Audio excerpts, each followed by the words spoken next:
The Roaring Twenties, a time when flaming youth ran wild, and no one ran wilder than Clara Bow. Clara was Hollywood's first sex symbol, a one-woman revolution who shattered social and sexual taboos.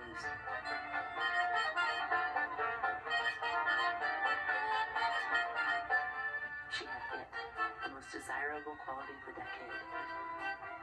And she used that quality as her personal ticket to freedom. Her limitless energy turned outward created a brilliant career. That same energy turned inward could destroy her. Famous, gorgeous, Fitzgerald of wheel fame, Clara Bow ran wild and free. But who could guess what she was running from? The truth would reveal what made Clara run.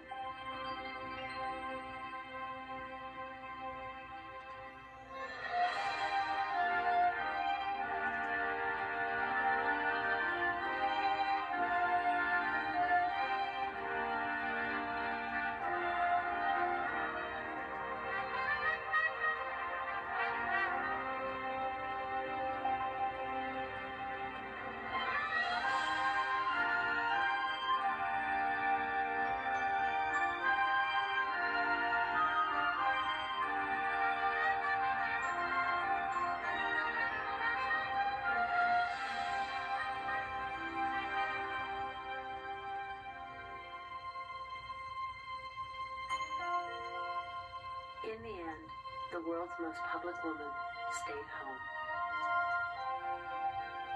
The career was long gone, the family far away. Despite calls and letters, she refused most friends.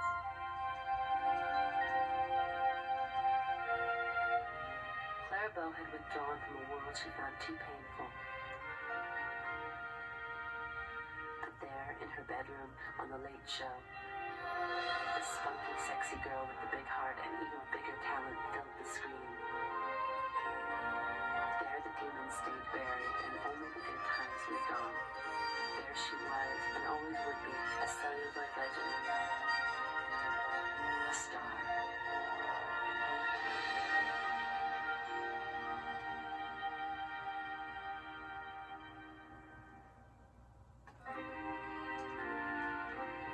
There is no birth certificate for Clara Bow. Her mother, Sarah Bow, had already lost 2 baby girls at birth. When she became pregnant once again, Sarah's husband, unemployed waiter Robert Bow, abandoned her. Only Sarah's mentally unstable mother was present when a 3rd baby girl was born in Brooklyn, New York, on July 29, 1905. The newborn showed no sign of life. But somehow, her grandmother revived her. Through a miracle, Clara Bow lived. There was a history of mental illness in her family on her mother's side. Her mother's mother had died in an asylum, a public asylum, and her mother was sent later to the same facility. Her mother was epileptic, and there was a great shame attached to epilepsy in that era. Afterward, Robert Bow returned to his family, though he could not find enough work to support them. Instead, the Bows lived as ghetto nomads in Brooklyn's most notorious slums. Clara was terribly insecure about her education. She really come up like a little stray cat in a way. Nobody had really raised Clara. Her mother was a disaster, and her father, but she had just sort of pulled herself up. The tenement flats in which the Bows lived had no hot water. Residents shared common toilets, creating unsanitary conditions. Perhaps the only wise decision Robert Bow ever made was moving his wife and daughter across Brooklyn to Sheepshead Bay, opposite the fairgrounds of Coney Island.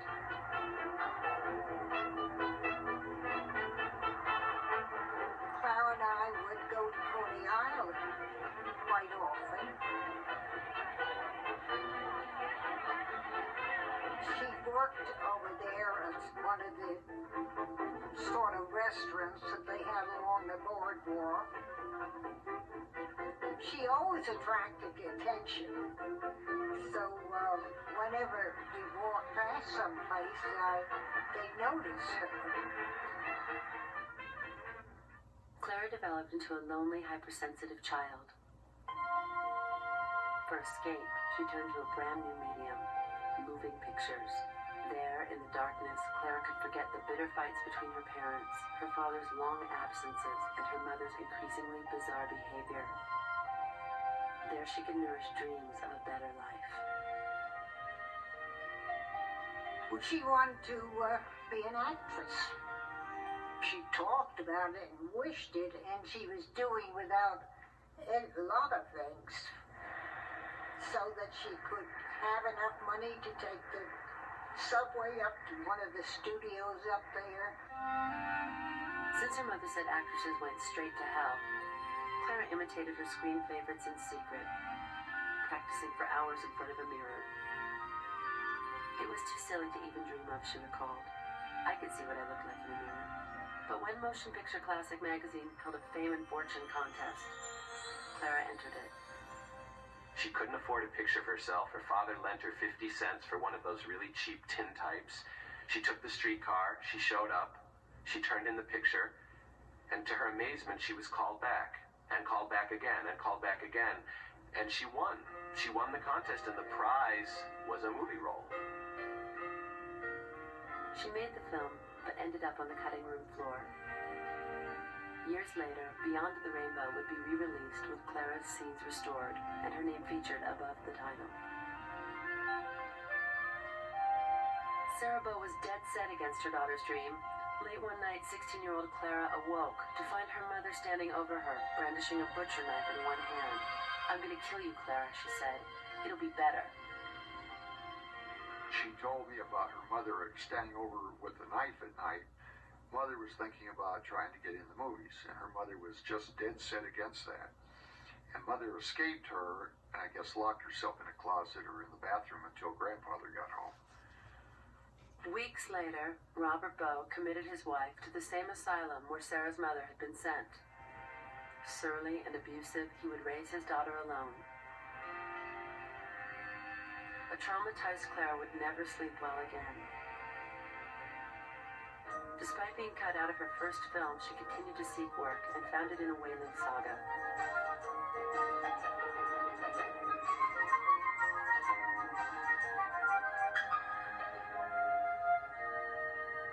From the beginning, everyone that saw her, everyone that worked with her said, she's got something unique.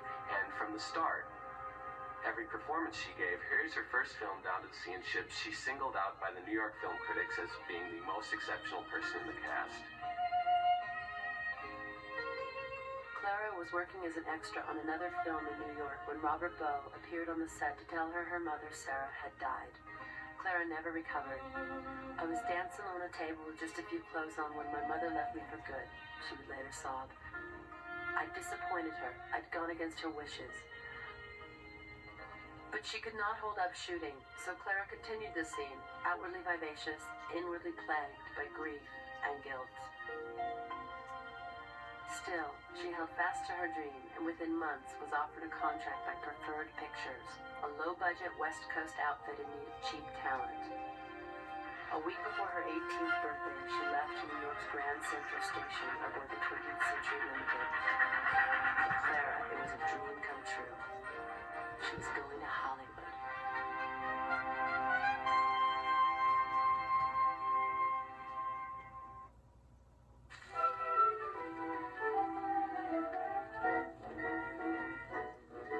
Take some honey, some of these, mix it up with TNT, and one of you got magnolia.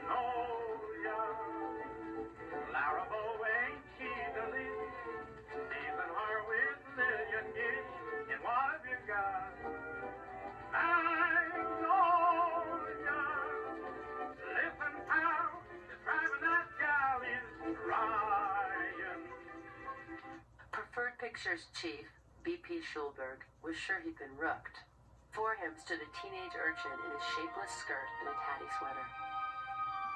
Unwilling to waste company time on a screen test, Schulberg barked orders at Clara Bow himself and was astonished by her response. She was, a witness recalled, an emotional machine. Well, my father had a remarkable eye. He could really sense what aspiring actors could do on camera. I saw Clara very early, I think, in a screen test, and with all respect to my father's eye, I think there was something that Clara had that just jumped off the screen. That those of us who saw those early movies of Clara would recognize. Other directors soon witnessed the same phenomenon. One of them, Frank Tuttle, summed it up when he said, "All speed and no control. Clara just naturally topped herself."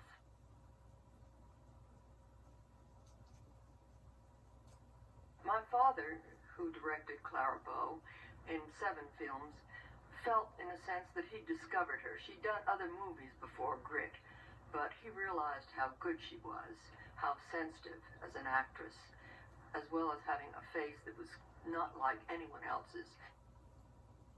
But he didn't feel she'd been appreciated, and he immediately thought that she was going to be a great star.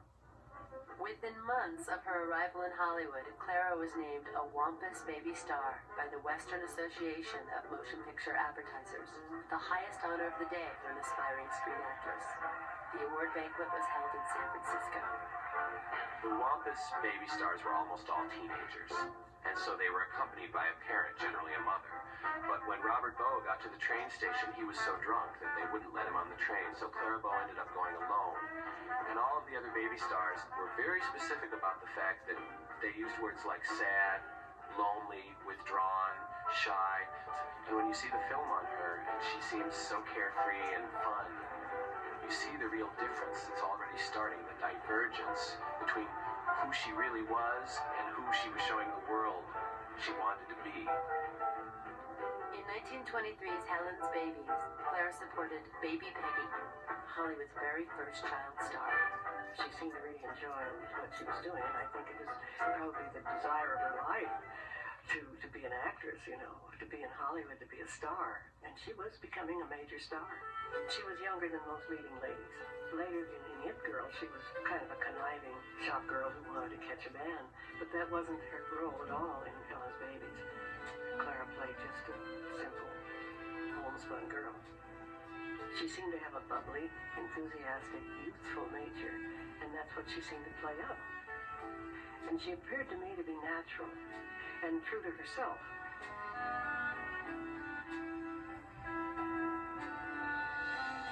To profit from the demand for her services, Schulberg put his new find on a brutal, non-stop schedule, often loaning her out to 2 or 3 studios simultaneously. In the next 2 years, Clara made 25 features.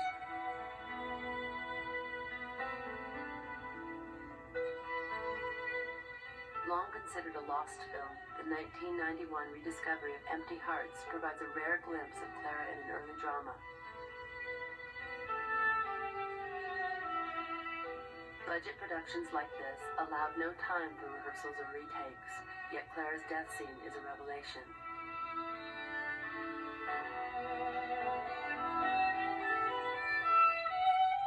Simple and unforced, it still rings true.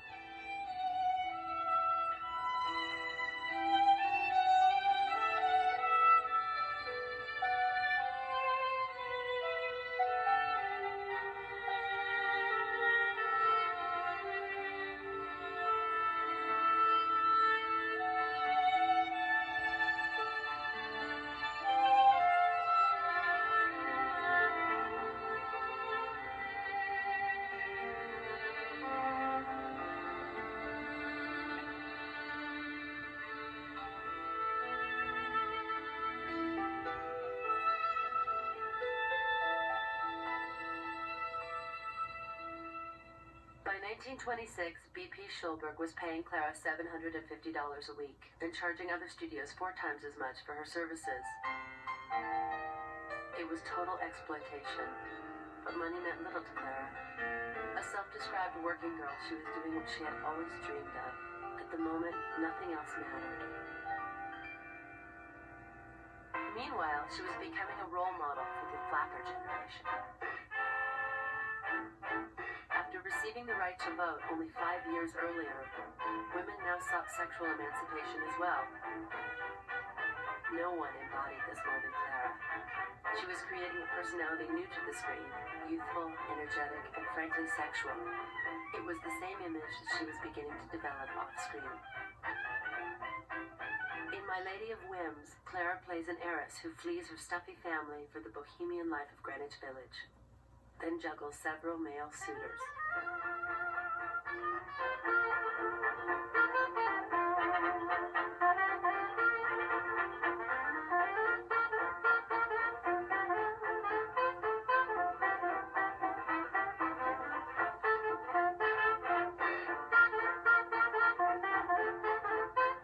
Though she opts for marriage in the final reel, it's clear she will be no subservient spouse.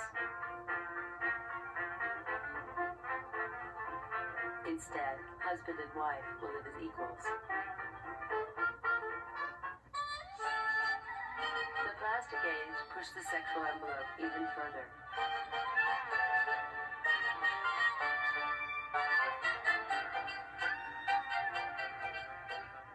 Accustomed to virginal Victorian heroines, audiences were shocked and thrilled by Clara's brazen behavior. Here was a woman who not only knew about sex, but displayed direct enjoyment of it. Clara Bow became the sexual revolutionary of the Roaring Twenties, overturning all rules of courtship by openly, guiltlessly pursuing men. Meanwhile, behind the scenes, Clara fell for her gorgeous co-star. Roland wrote a note, and he called me over, and he said, "Buddy, would you give this note to Miss Bow?" I brought the note over to Clara, gave it to her, she read it, and I remember that night at the hotel dining room, I remember them coming in for dinner together. It was a sort of a romance. Roland recognized her vulnerability and passion, which gave Clara an emotional range far beyond the experience of actresses her age. So did memories of her haunting childhood. She had one friend, she always used to say. His name was Johnny. There was a fire in their tenement. He lived below her, and he died in her arms. He burned to death. And for the rest of her life, she would use that in her work. When she needed to summon tears in a scene, she would think about that. Clara's crying was something I think that anybody who was there would never forget. In those days, in the silent days, they had little three-piece orchestras. Clara would request Rockabye Baby, and when they played Rockabye Baby, it almost makes me cry thinking about it, but they would play Rockabye Baby, and Clara would begin to cry, and not just stage tears, but real tears. There was something that she related to.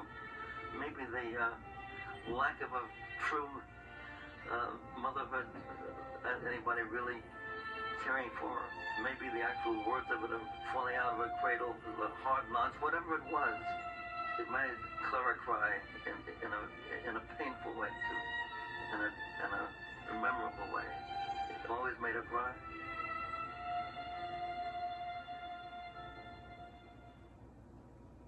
In 1926, B.P. Schulberg was appointed head of production at Paramount Pictures. Schulberg took his main asset with him, pairing Clara with top talent for the first time. Her biggest break yet came with Man Trap, directed by Victor Fleming, who would later direct both The Wizard of Oz and Gone with the Wind.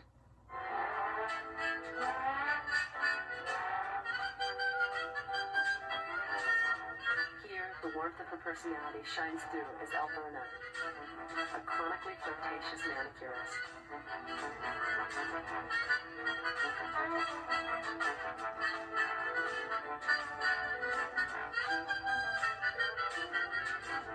Fleming was stunned by Clara's talent, a temperament that responded like a great violin, he told a friend. Touch her and she answered with genius. When Alverna weds a backwoodsman and moves to the wilderness, she soon succumbs to boredom and finds herself torn between two men.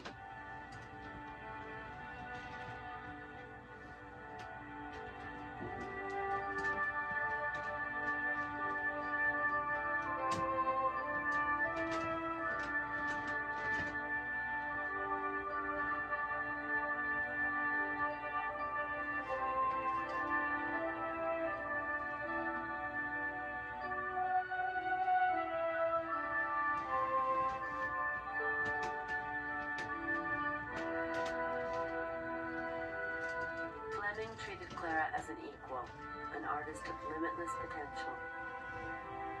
She responded by falling in love with her director.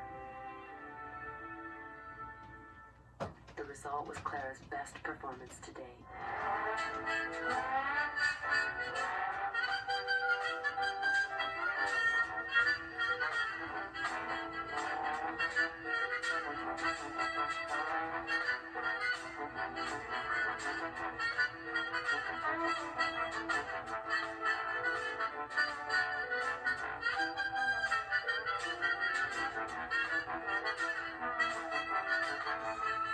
Clara just got along with everybody.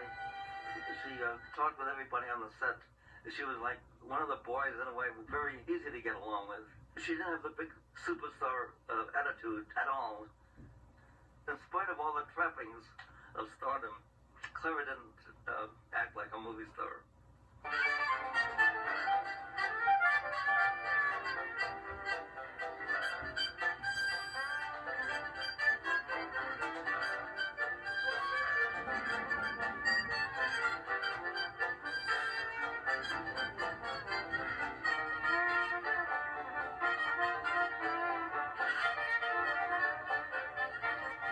When Man Trap opened to rave reviews and big box office, Paramount rushed to sign Clara to a 5-year contract, quadrupling her salary.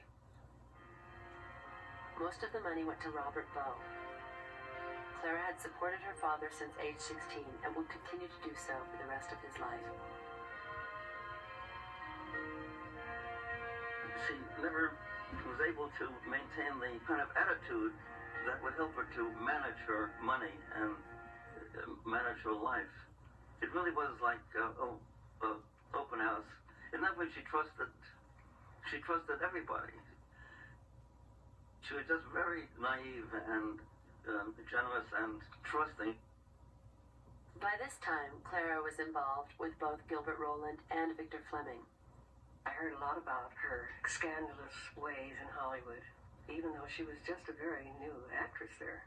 But apparently she'd gotten a bad reputation, and she was one of the original floppers, and so I think she was sort of a lightning rod in Hollywood for things that people couldn't explain.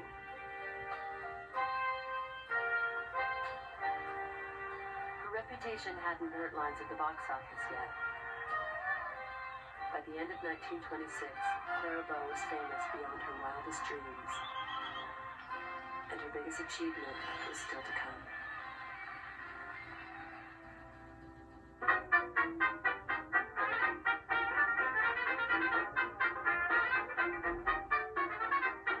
She's got it, and plenty of it, brother, she's got it.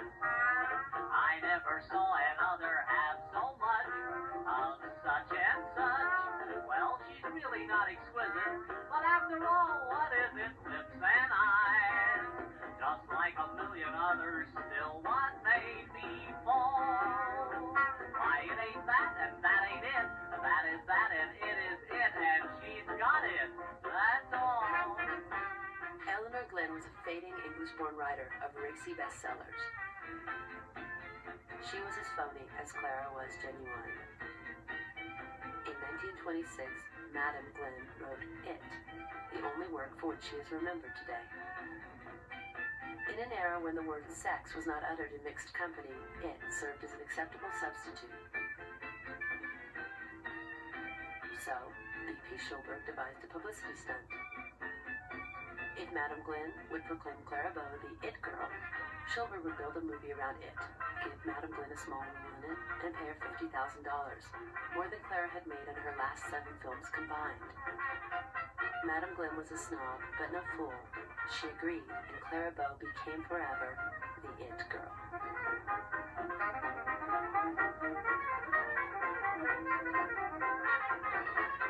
It could be described as sex appeal, but that's almost too narrow, too confining a phrase, too shop-worn a phrase to describe what Clara Bow had.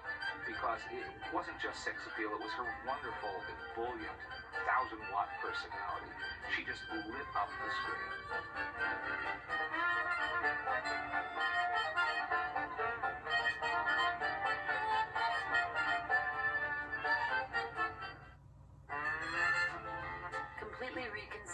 by Schulberg's top writers, the film It could have been Clara Bow's own life story had she stayed in Brooklyn. Betty Lou, a plucky department store salesgirl, lays eyes on her new boss and sets out to win him.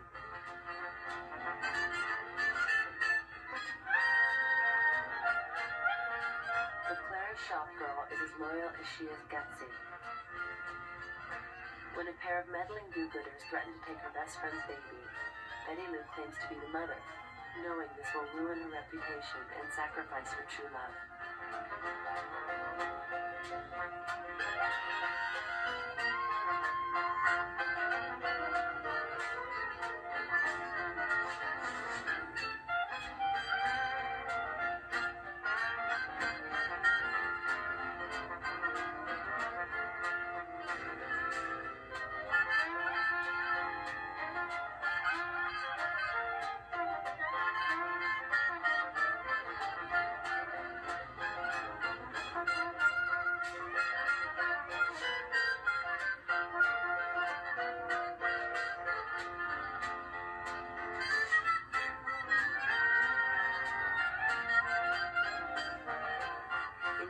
Newspaper reporter is newcomer Gary Cooper, whom Clara demanded as her co-star in her next film, Children of Divorce.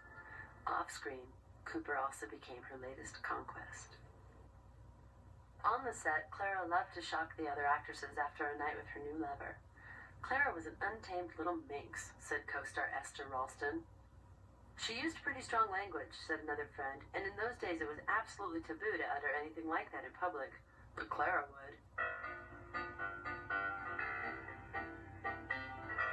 It became a smash hit, elevating Clara from movie star to modern icon.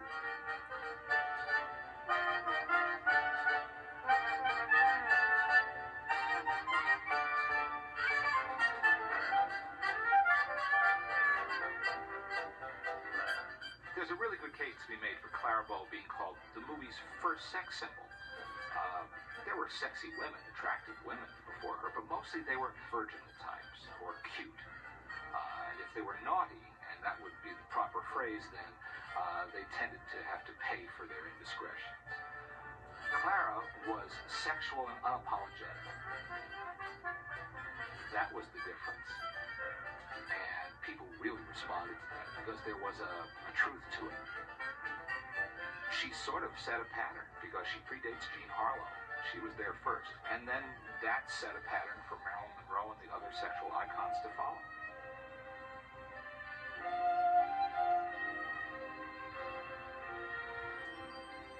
But Clara Bow was more than a sex symbol. She was the most popular movie star in the world. She received a record 8,000 fan letters a week, many addressed simply to the It Girl, Hollywood, USA. Her films set box office records as crowds of loyal, adoring fans, male and female, young and old, filled the seats at movie palaces.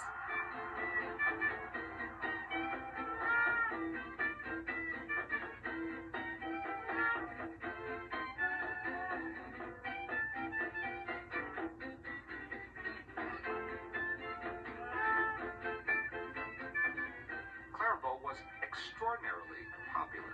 More popular than people even realize in the late 1920s.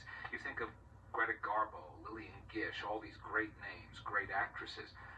Clara Bow was more popular in terms of box office dollars, in terms of consistently bringing audiences into the theaters. She was right on top.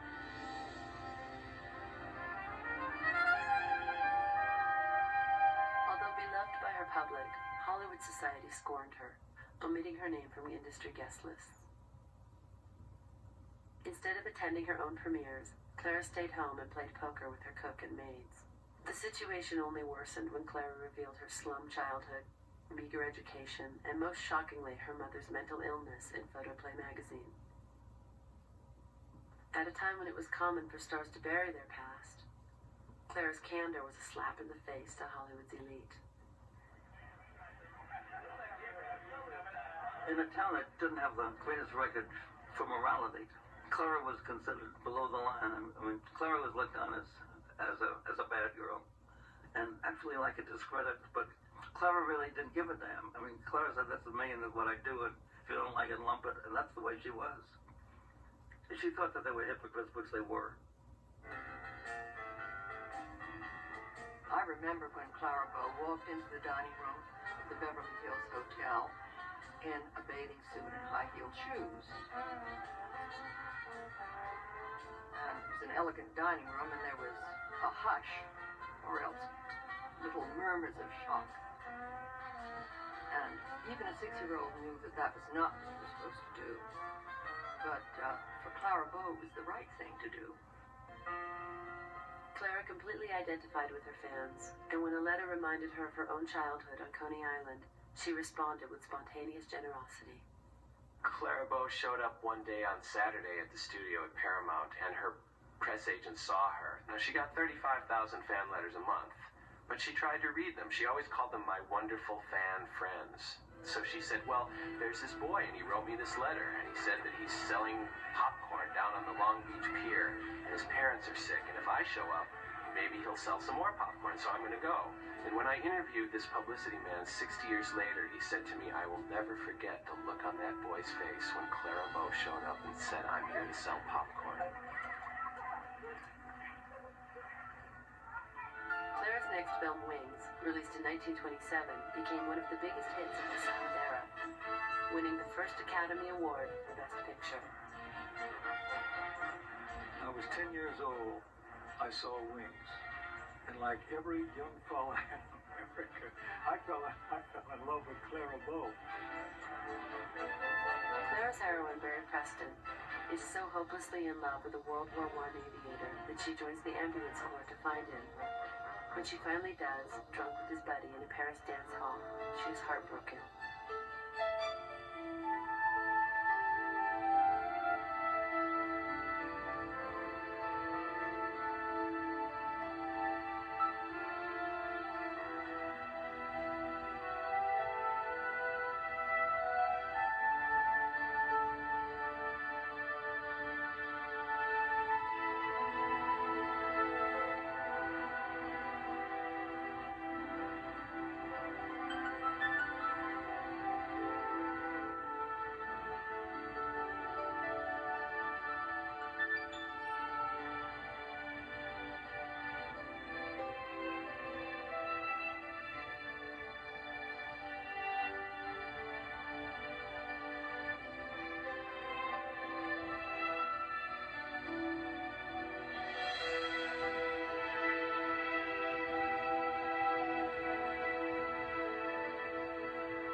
Her success in Wings, Clara had become, as Photoplay put it, the most gossiped about woman in Hollywood.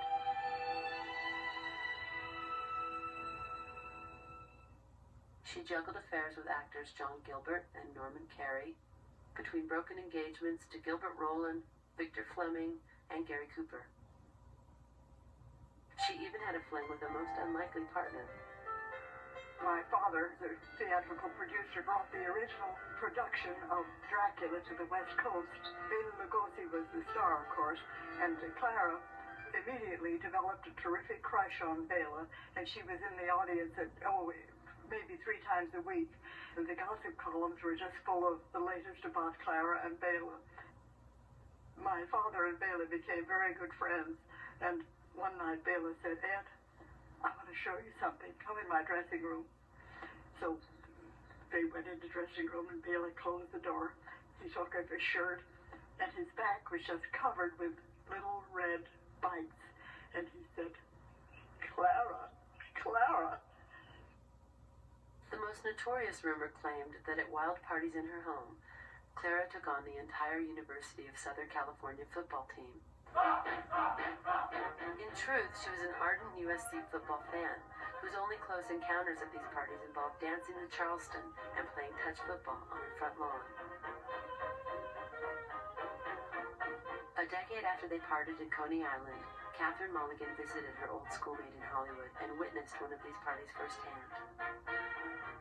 I don't think it was a regular party, but it was one of those things, sort of open house, everybody dropped in.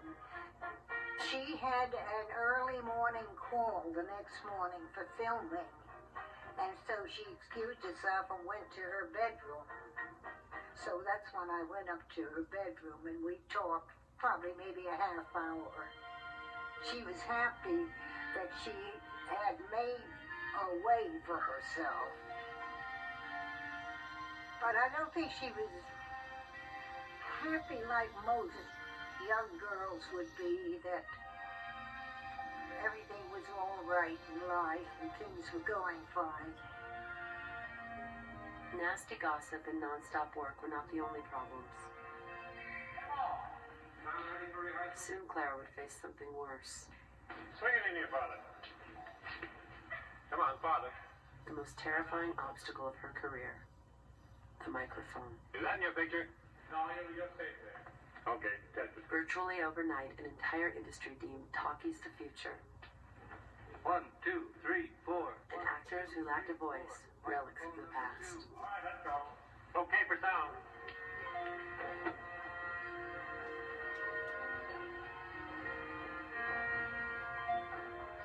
Clara Bow had a new enemy.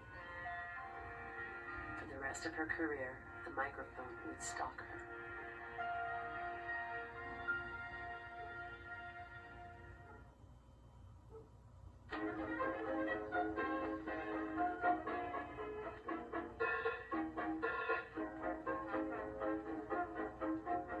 MGM prepared Greta Garbo for 2 years before putting her in a talkie. At Paramount, BP Schulberg gave Clara 2 weeks. There's no doubt that Clara panicked when sound came in and felt that she couldn't handle it. She did drop her G's. She did use ain't. She was a gum-chewing kid from Brooklyn. She didn't know how to talk right. And also, she had been raised and schooled in the silent medium, which was reaching its height when sound came in. Like all early talkies, 1929's The Wild Party suffers from slow pacing and static camera work. Still, director Dorothy Arzner was awed by Clara's ability. The whole thing was emotional with Clara, recalled Arzner. She understood the emotional content of every scene. Whichever way she did it was so right, so alive. It was like a dancing flame on the screen.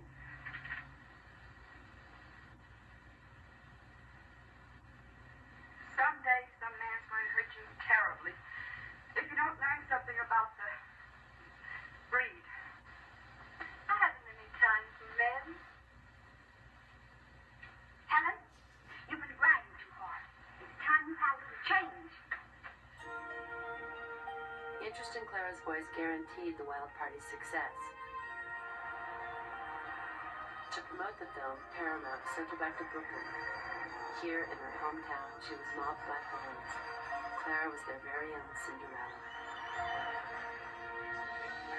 Back in front of the cameras, however, her mic fright still plagued her.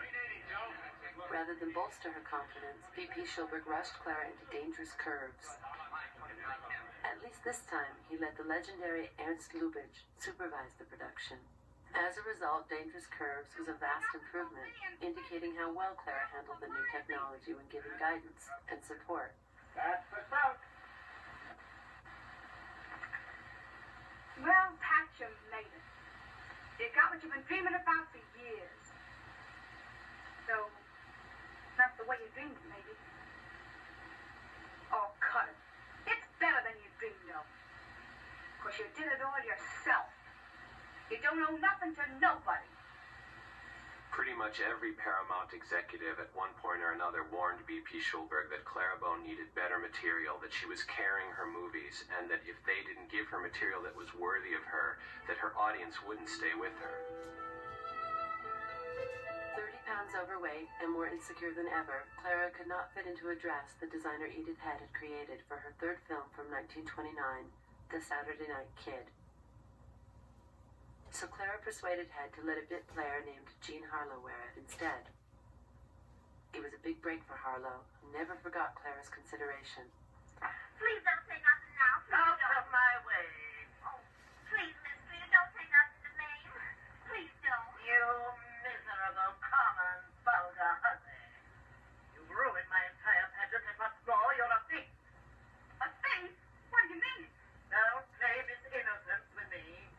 The welfare money. Here's your darn money. I co-star Jean Arthur recalled. She was so generous, no snootiness or anything. She was wonderful to me. Clara lost the weight easily enough, but she could not conquer her mic fright, and her confidence plummeted further when she learned that, on her next film, Schulberg expected her to sing. Though she had never taken a lesson in her life, Clara rose to the challenge so surprisingly and successfully that her next two talkies also contained songs.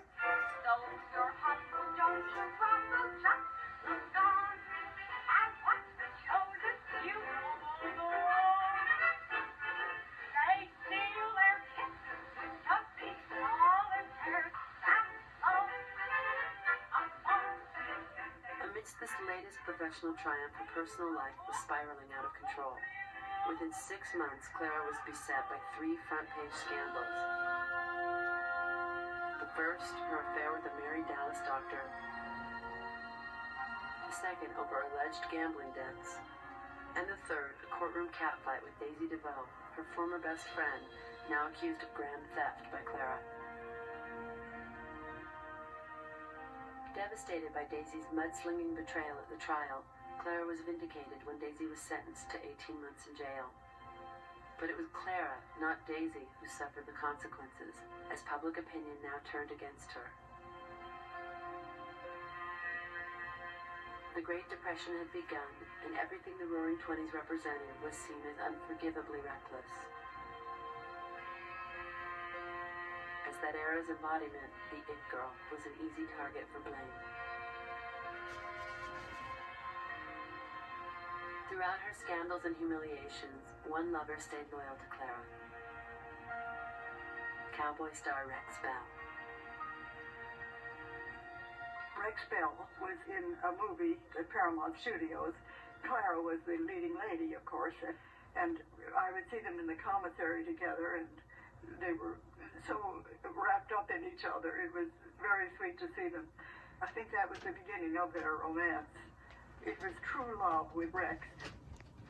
Goodbye, baby. I know it's going to be tough on you, but I got to shove off now. Goodbye. I'm sure there was a good deal of lust in some of her earlier relationships, but with Rex, it was a very, very wholesome attraction. They brought out the best in each other. Brian and so when he talked about her, she was always my girl. My girl. He put such tenderness in that.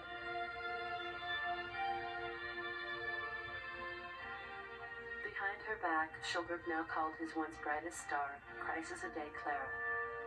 Junior executive David O. Selznick took her side, arguing that her latest talkie, No Limit, is no story to make with Clara Bow at a time in her career when only a great picture will save her. Schulberg refused to listen. No Limit would become Clara's first flop. If they get you with me, they'll send us both up. You know that? Well, we're married, aren't we? Yeah. Well, Say, listen, let me tell you something about the guy you're trying to stick to. When I married you, it was because it was the only way I could get you. Well, I even said to the other fellas that when I'm tired of you, I'll get a divorce and kick you out. Goodbye, baby. wait. All I know is what you said when you married me. Maybe it didn't mean anything to you. I don't know. Maybe you were lying all the time. Maybe last night you held me close in your arms and showed me all those things and kissed me. Maybe you were lying then. Why, you dog? Well, you know I wasn't, baby. By her next film, Kick In, Clara could barely function, resulting in a complete breakdown on the set. All right, boys, take the kid over to the Well, she could not forget that the microphone was looming above her. Or she would be acting in a scene, and she'd be talking to the other actor, and unconsciously her eyes would wander up toward the mic, and they'd wander back down again, and they'd wander back up again, and the director would call cut. And she was such a professional, and she'd never had a problem, ever, before, with anything. And she was so hard on herself, and she would feel ashamed because she would slow things down. It's your big chance. You mean if you got that necklace, you wouldn't care where it came from or how it got there? That's it. And whoever had it wouldn't get in wrong in any way? Correct again. And you let Charlie go? Sure. No comeback. On the level? On the level. She started to view the microphone as her enemy. she lost it. She started hitting the microphone until her fists were bloodied and she had to be carried off the set. And that was really the beginning of the end. The incident never made the papers. It did not seem that anything worse could befall Clara, and yet it did. A smear campaign by a scandal sheet called the Coast Reporter. Dedicated to exposing Clara, the Coast Reporter charged her with drug abuse, lesbianism, bestiality, incest, venereal disease, and insanity. It was an unprecedented torrent of libel, unique even in Hollywood history. She felt that she had lost all sense of privacy, any dignity had been shredded away from her. It was the most painful thing that could happen to a movie star. She was left really in shreds, nakedly in shreds. By May 1931, doctors were telling Clara to rest her shattered nerves or risk a complete breakdown. "Please don't be angry with me," she begged Schulberg in a letter. "I am sick in heart as well as body." After weeks of delay, Paramount released Clara from her contract. Once the most popular star in history, Clara Bow left Paramount a Hollywood has-been. She was 25 years old.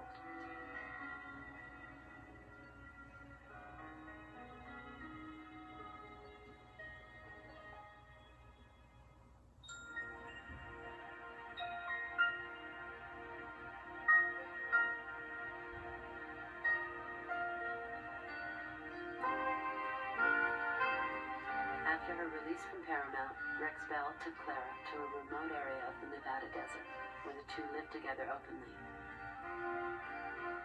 On December 3rd, 1931, the couple drove to a tiny town called Las Vegas, where Clara Bow and Rex Bell were married. The newlyweds intended to remain in Nevada, but when Fox offered Clara $150,000 for 2 movies, a staggering sum at the height of the Depression, she returned to Hollywood in triumph. She read a fan magazine article called "Has Scandal Beaten Clara Bow?" And she was always a fighter. And she said, no, it hasn't beaten Clara Bow. And she signed a very lucrative deal with Fox to make this comeback, which she did. So it was an enormous rebound from being driven out of Hollywood a year earlier. While B.P. Schulberg was ousted and Paramount went into receivership, Clara's comeback film, Call Her Savage, was a sensation. Clara played a tempestuous Texas heiress, Nelsa Springer, whose exploits were as wild as Clara's were rumored to be. Well, read it. It's the town crier's column, miss. So what? Read it anyway. Now the Springer's having a party. Judging by past experiences... All right, this is flat. Go on. Judging by past experiences, we don't know whether this item should be listed under society events or police court news. Trying to be funny. At the film's climax, her past weighing upon her, Nessa suffers a nervous breakdown. I never want to see you again. This is why I had to bring you down here. Mary! The most gorgeous thing that ever lived. Well. How's the little mother? What is saying, dear?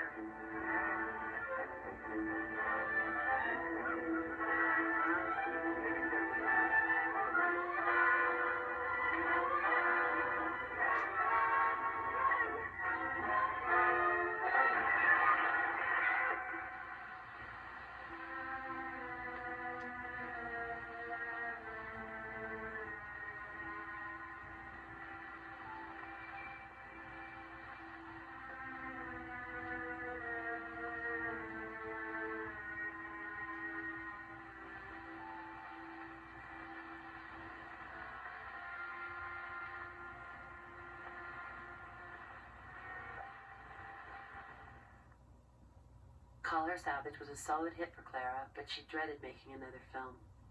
Finally, to honor her contract, she agreed to appear in HOOPLA. Oh, go on. A big handsome girl like you must have known lots of girls. There weren't any of them like you. I'm not any different from the rest. Haven't you ever had a girl back home that you used to hold close in your arms and kiss sometimes? I thought so. Couldn't you shut your eyes and pretend I'm her? I'm crazy about Hoopla. She really moves you in this movie. And to think that that was the end is heartbreaking to me. There should have been more. But there would be no more. For Clara, the joy was gone. Couldn't you shut your eyes and pretend I'm All right, Mary, Hoopla was the last time Clara Bow would ever work on a movie set. I want something real now, Clara told reporters. She set her sights on a goal that she would find even more ambitious than stardom. Housewife and mother. Her first son, Rex Jr., was born in 1934, and her second, George, in 1938. The family lived on a 600,000-acre ranch in Nevada, which Rex Bell ran. There, Clara used her Fox earnings to build a dream house. Rex called it Rancho Clarita. Clara described it as my desert paradise. But her homemade heaven would not last long. I think that Mother liked living at the ranch. In the original days, you see a lot of her out and around the ranch. She was learning to ride and handle herself. She could handle guns very well. I think her problem with the ranch gang when Dad was gone too much, and then she began not to like it. She was lonesome. If you think about it, a few cowboys and her boys is all that were on that ranch, and otherwise it was Joshua trees and sagebrush as far as you could see. Besides her constant insomnia, Clara began complaining of vague aches and pains. Doctors in Las Vegas, Los Angeles, and even the Mayo Clinic in Minnesota declared her in good health. But still, the symptoms persisted. At first, Rex was sympathetic, but he had an enormous ranch to run and a new career to consider. In 1944, state Republicans nominated Rex Bell for Congress. Clara did all she could to dissuade him. Mother had enough, she really liked people, but she'd had enough of the public life, and so she tended to shy away from being seen in public places, having people kind of grab at her and so on, autographs and all that type of thing. And especially with the bad publicity and all that left kind of a bad taste in her mouth. Dad was very outgoing, always was. He was elected lieutenant governor in 1954. As Lieutenant Governor Rex Bell, one-time movie star, crowns Pat Martin as rodeo queen. Clara could not bear the prospect of returning to public life. Left with no alternative, she took drastic action. Mother did not get up at the normal time I expected her up. I opened the door, looked in, and she was laying across the bed and kind of sprawled out. And so I walked in, kind of tiptoed, and I kept saying, Mom, Mom, and she did not respond. And so I then, when I couldn't get any response from her, went and got Marge Marshall. So I went up to see what was wrong with her. She was in bed and like she was completely out. They had ice packs on her head and heat on her feet. And they'd get up in the middle of her and they was working her stomach and everything, trying to get her going. And she just wouldn't wake up for them. But she had a note in her hand. Us boys were kind of shooed away, and I don't know what transpired, but then an ambulance came out and got Mother, and they took her away. Clara's suicide note explained she preferred death to public life. Though she soon returned home, the strain of routine life still proved too much. In time, Rex took his wife to one of the most prestigious mental hospitals in the country, the Institute of Living in Hartford, Connecticut. Here, Clara received intensive psychotherapy and other treatments, including electric shock. Memories, some repressed since childhood, tumbled out. Clara recalled her mother locking her in a closet while she entertained uncles to pay the rent. Clara's doctors also found that after Sarah Bow was sent to an asylum, Robert Bow had raped his daughter.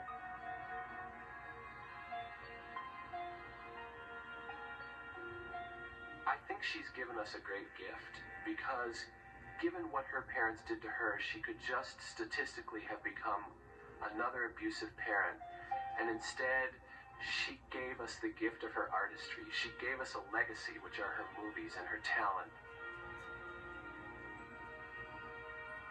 Off the screen, she disappeared like an overexposed negative, actress Louise Brooks observed of her idol. The only thing she was this image they had made for her. She was the it girl, and boy, she was it too. She was wonderful to work with. And when Elmer Glenn called her the it girl, as I look back, that seemed to change her whole life. She became on. And she just ruined her life just being it. She was on all the time. And her frame and her body and her costume just couldn't take being a it girl 24 hours a day. In a desperate attempt to stitch her fragmenting world together, Clara had become whoever the world expected her to be, losing her own identity in the process. In 1950, after almost a year at the Institute of Living, Clara moved to Los Angeles alone. Solitude meant safety. It was a way of controlling the world, of dealing with the world in ways that she could deal with it on her own terms. Hey, wife. He had a wife. Where is she now? What? Will these hands never be clean? No longer afraid her voice would betray her, Clara read Shakespeare and poetry aloud, recording her efforts for playback. Love me a little, Lord, or let me go. I am so weary walking to and fro. She got into that wire recorder, so she made a good deal of use of it. My brother and I used to slip out of there so we didn't have to hear it.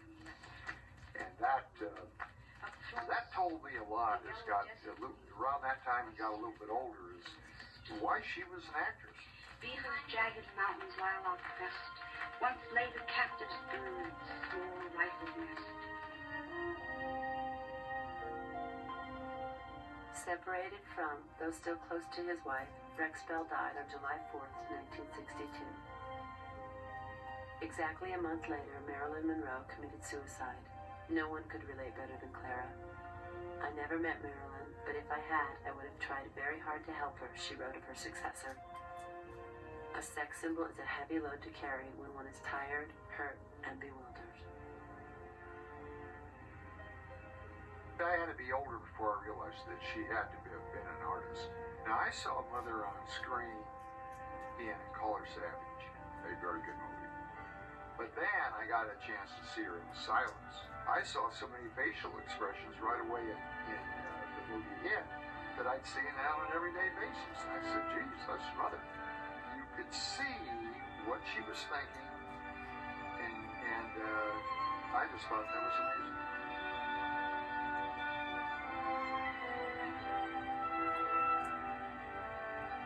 Broke her reclusive routine very rarely, and then only for special visitors, her cherished sons, and Gilbert Roland, an old flame who remained a close friend. Carefully packed away were the cards and letters she had received over the years from her wonderful fan friends. When you quit the films, one had written, I quit going to them. Don't believe all you hear, Clara. Your best friends are silent.